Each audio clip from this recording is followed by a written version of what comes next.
أعوذ بالله من الشيطان الرجيم. بسم الله الرحمن الرحيم. يا أيها المزمل قم الليل إلا قليلا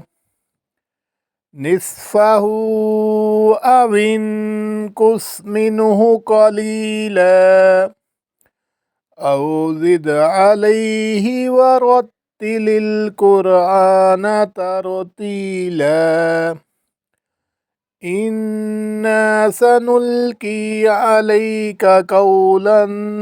ثقيلا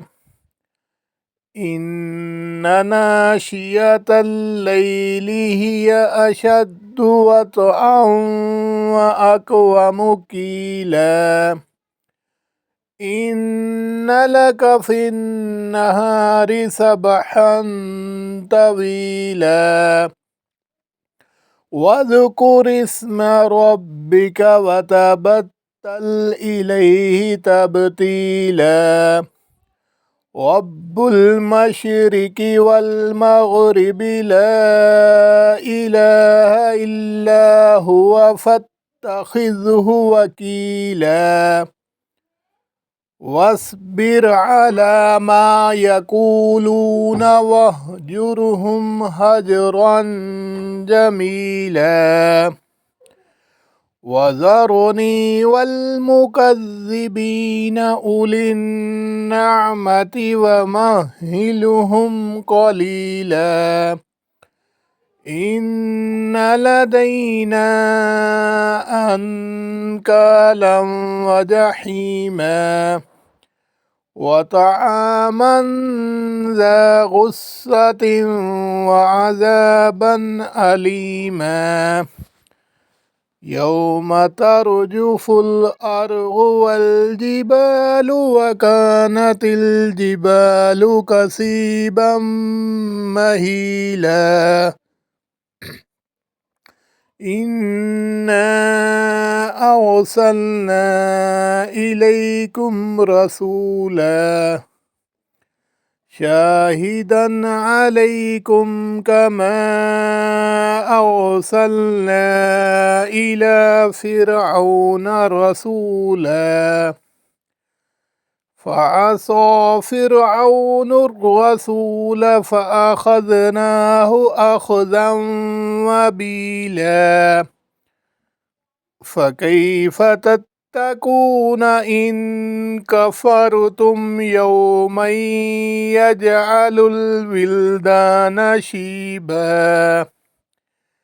السماء منفطر به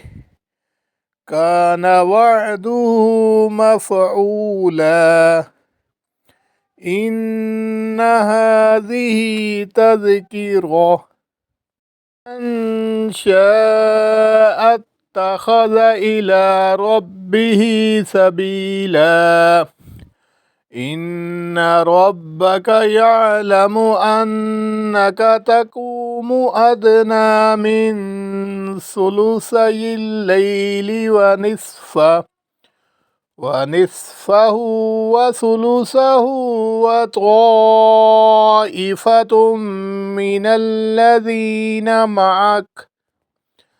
والله يقدر الليل والنهار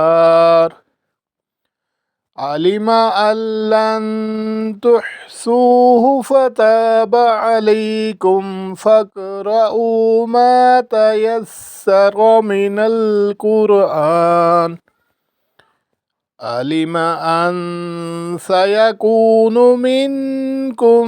مرضى وآخرون يضربون في الأرض يبتغون من